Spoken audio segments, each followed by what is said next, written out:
how are you doing out there in YouTube world? So I'm down in Dawlish. I'm enjoying a lovely stroll along the beach, and the sea's coming a little bit close to me here.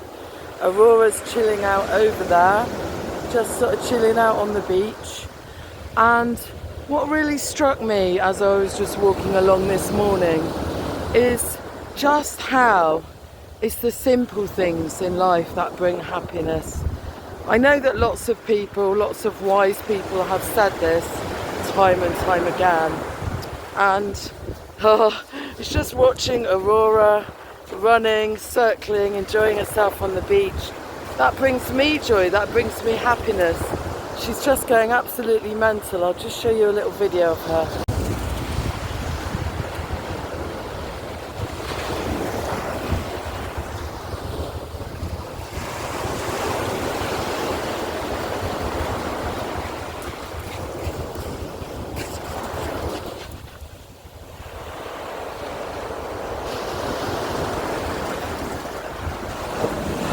You're a fast girl, Aurora. Whoa!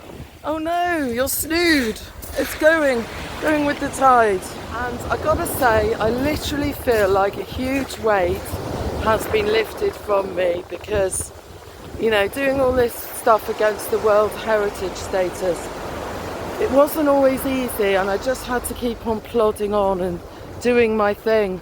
And I felt driven. I felt like it was almost like a force from outside of me, something divine, something spiritual, pushing me on with it. And for some reason I was also kind of guided. Never done a campaign before, but I kind of felt like I was guided by some kind of force outside of myself. So I'm really delighted with the results, and basically I'm starting to think that Glastonbury doesn't stand a chance of ever getting World Heritage status. They've kind of thrust it upon us, and the town has said a clear no, which is absolutely brilliant. And they haven't had to go to the phase 2. And I have shared a video saying about all the different things that we'd have to comply with. 6 areas that need improvement according to the consultants. And I quite frankly think, I'll share them underneath. And I think that Glastonbury is very likely to never adhere to all these 6.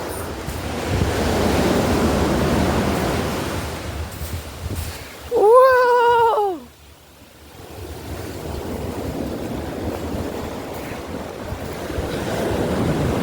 So just like the sea is constantly changing, so are our lives. They ebb and flow.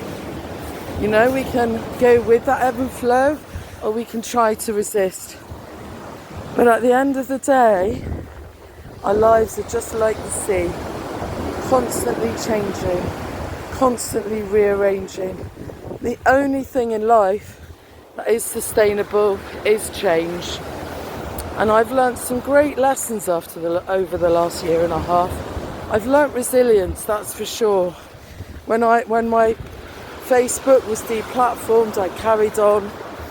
When I lost my job selling on a market stall in the assembly rooms, I carried on. And unfortunately I did try to get a focus group together, but it ended up being very much a lone effort. And then Sandy Adams joined and did some amazing talks. And so I guess what I'm saying is we cannot get our happiness always from outside of ourselves, but if we go to the seaside or we go to places that are quite high vibration, like here in Dawlish, just sitting with the sea and just reflecting, and you know, we can receive clarity and we can receive those moments of peace. And surely peace is part of happiness, and if we can find peace, if we know where peace is, peace exists in our hearts. And you know, that place of love and peace is very precious. So it's important not to let anybody or anything take that away. And I've got to say, I think that I've been a bit guilty. I've been caught up in this whirlwind of a campaign the last year and a half. And there has been times I felt angry, disappointed, frustrated. And I'm going to make a little film about my journey because I think it's worthwhile for anybody who wants to set out as a grassroots campaigner. Because at the same time, despite all those negative things, it's been very rewarding. And when you get to the end of it all, you think, wow, did we really achieve that? Did that really happen? So yes, that sense of empowerment, the sense of keeping on going, being that resilience that I've learned is incredible. And also it's about developing quite a thick skin as well. And as a highly sensitive person, I don't always find that at all easy. So I have friends who are following the Lucy Letby case, and we're in a group called the Consortium of Misfits. And for some reason, it's the first place that I've ever felt like I belong.